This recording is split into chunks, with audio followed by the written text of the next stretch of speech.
Chapter 2. The Richest Man in Babylon. In old Babylon there once lived a certain very rich man named Arkad. Far and wide he was famed for his great wealth. Also was he famed for his liberality, and he was generous in his charities. He was generous with his family. He was liberal in his own expenses. But nevertheless, each year his wealth increased more rapidly than he expended.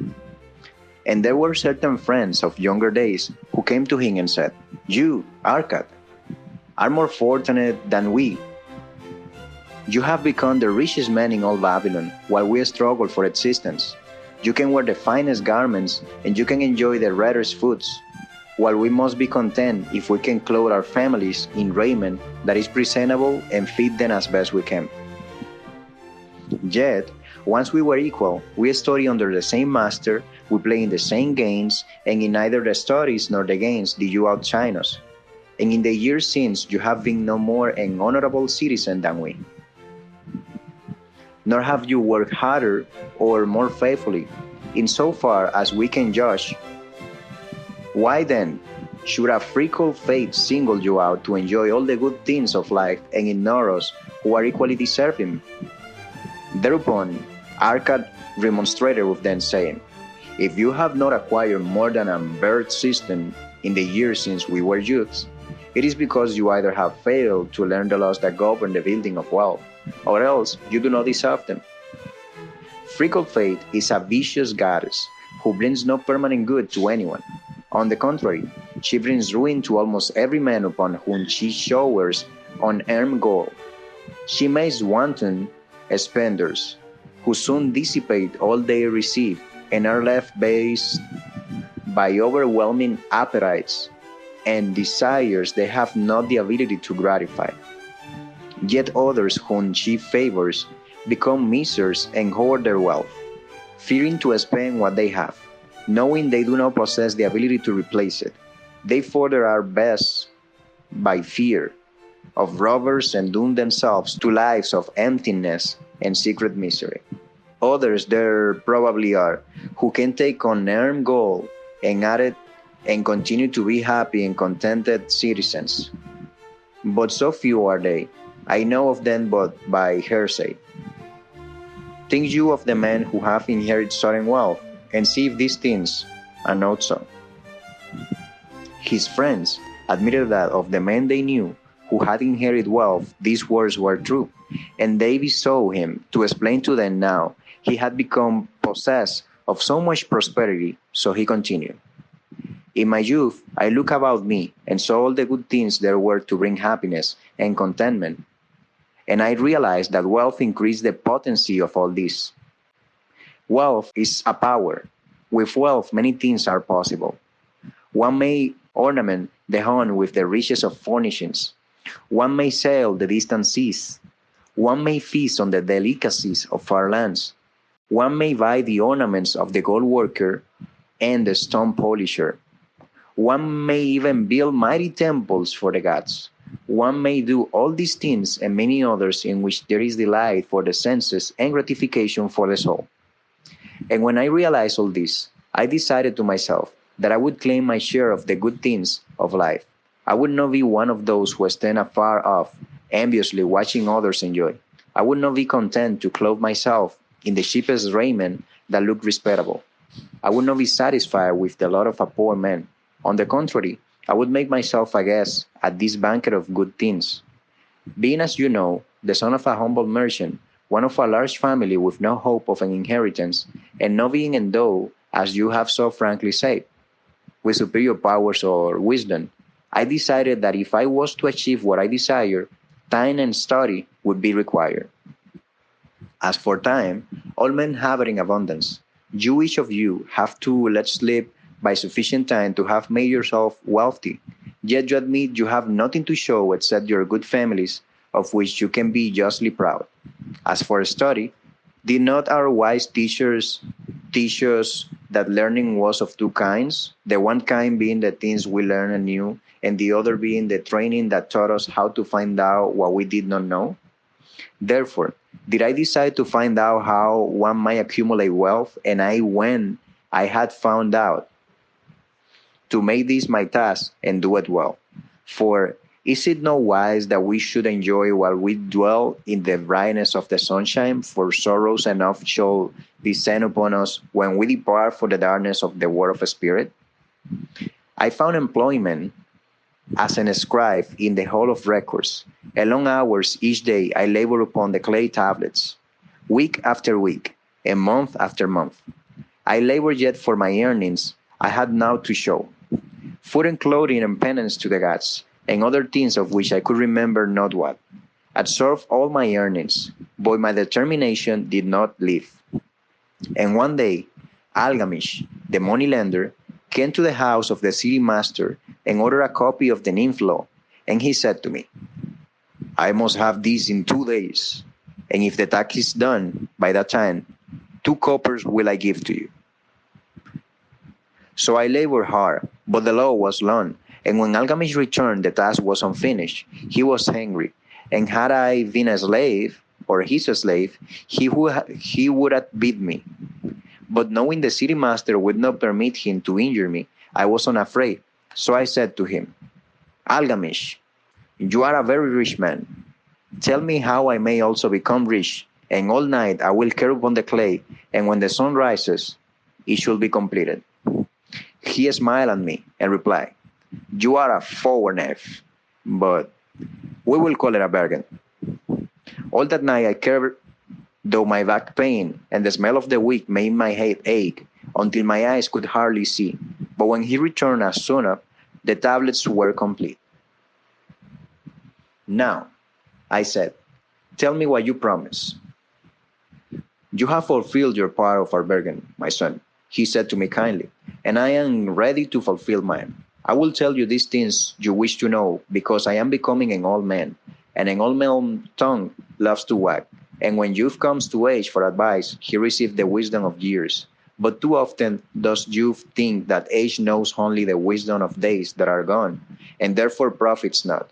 But remember this, the sun that shines today is the sun that shone when my father was born, and will still be shining when thy last grandchildren shall pass into the darkness. The thoughts of youth, he continued, are bright lights that shine forth like the meteors that of make brilliant the sky.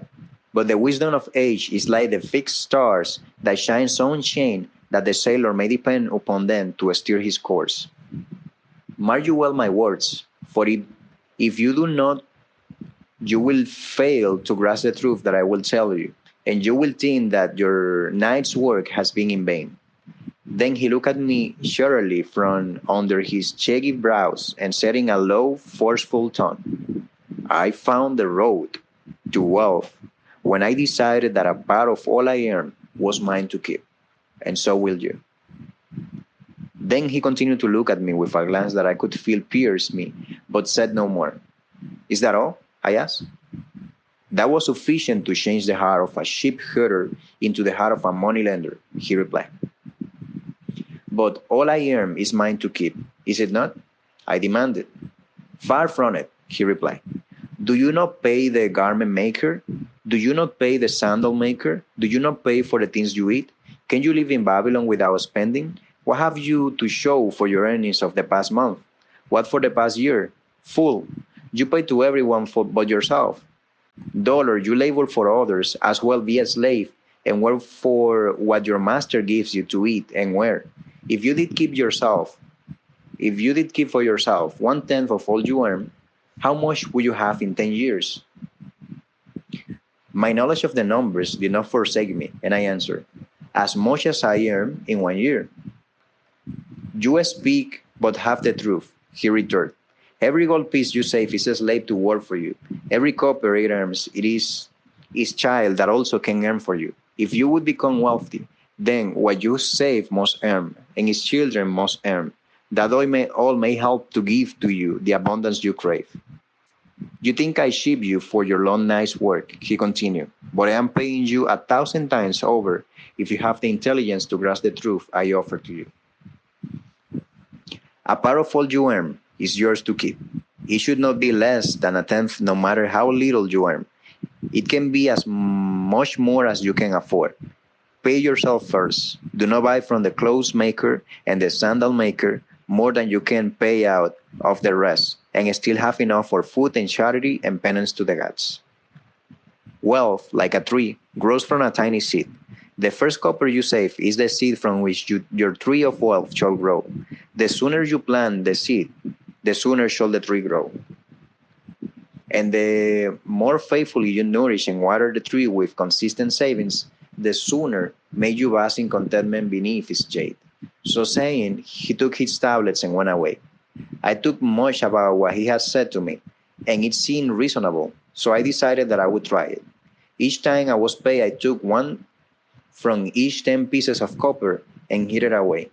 And strange as it may seem, I was no shorter of funds than before.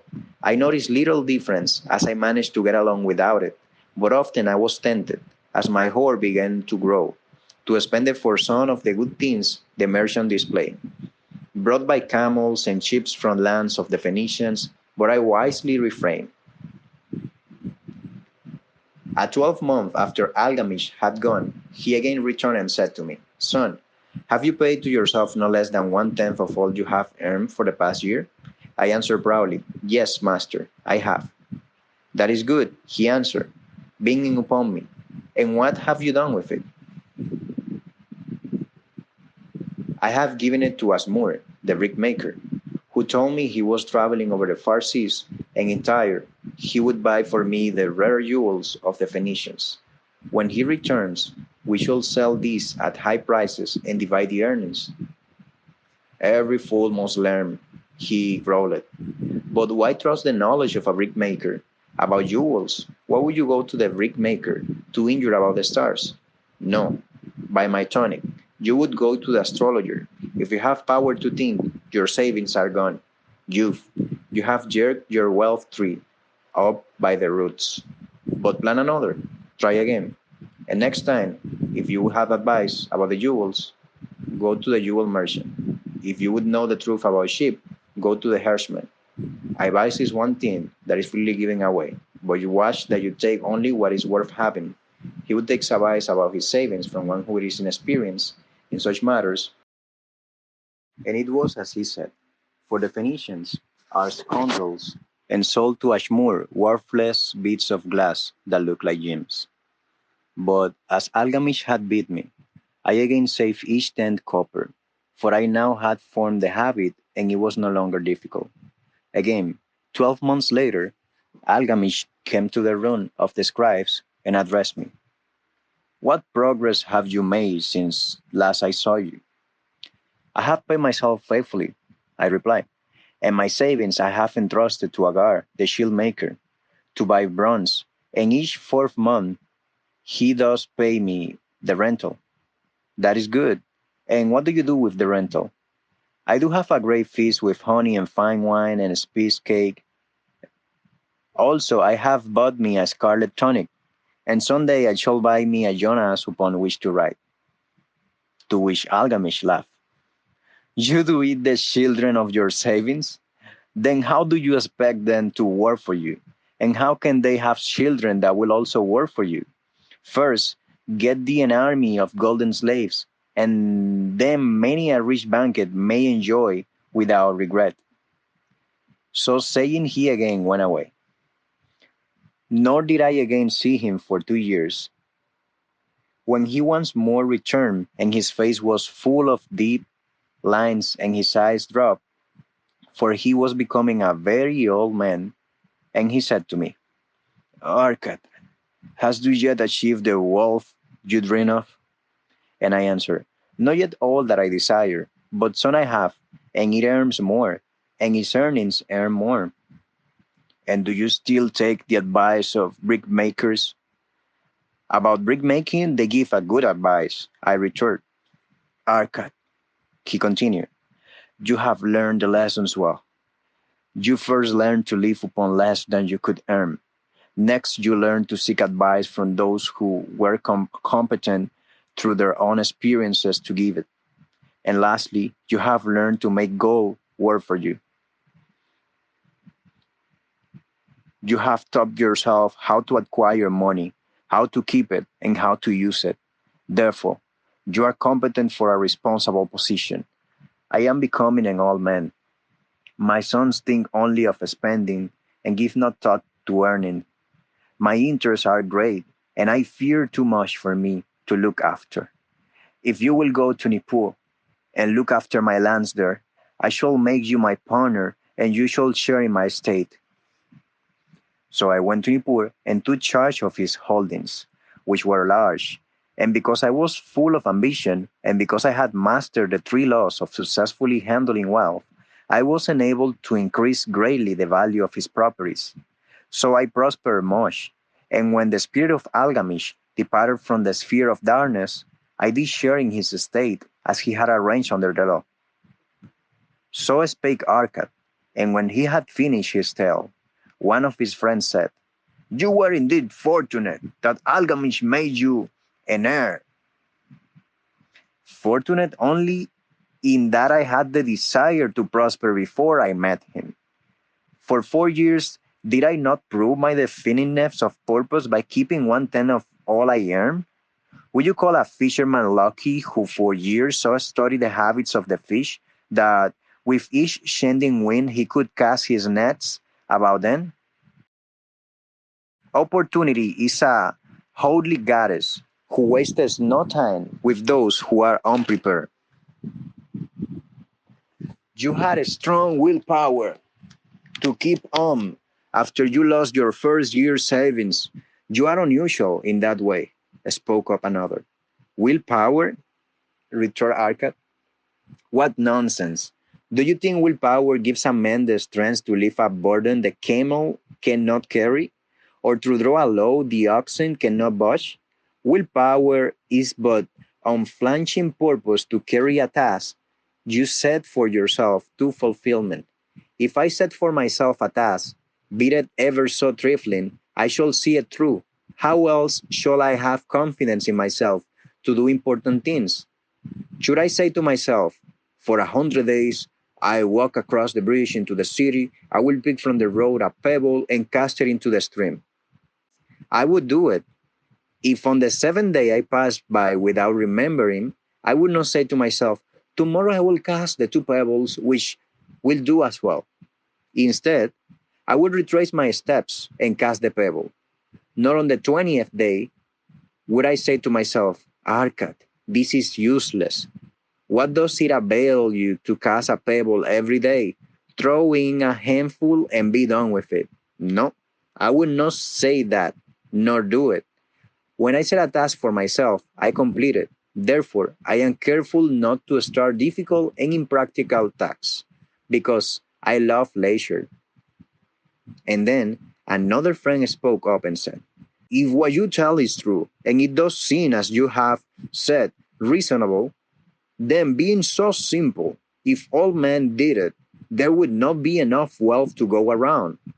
Wealth grows whenever men exert energy, Arkad replied. If a rich man builds him a new palace, is the gold he pays out gone? No.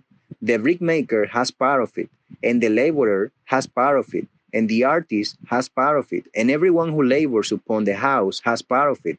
Yet when the palace is completed, it is not worth all it costs, and is the ground upon which it stands no worth more because it is there?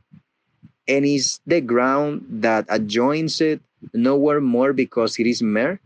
Wealth grows in magic ways. No man can prophesy the limit of it. Have not the Phoenicians built great cities on barren coasts with the wealth that comes from their ships of commerce on the seas? What then do you advise us to do, that we also may become rich?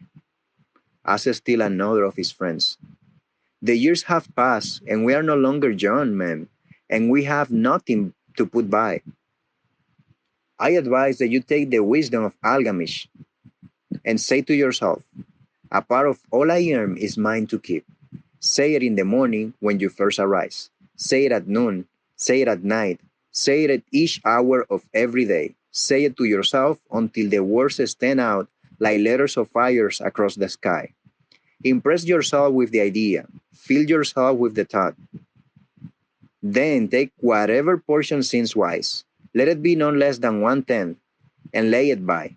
Arrange your other expenditures to do this if necessary, but lay by that portion first. Soon you will realize what a rich feeling it is to own a treasure upon which you alone have claim. As it grows, it will stimulate you. A new joy of life will thrill you. Greater efforts will come to you to earn more.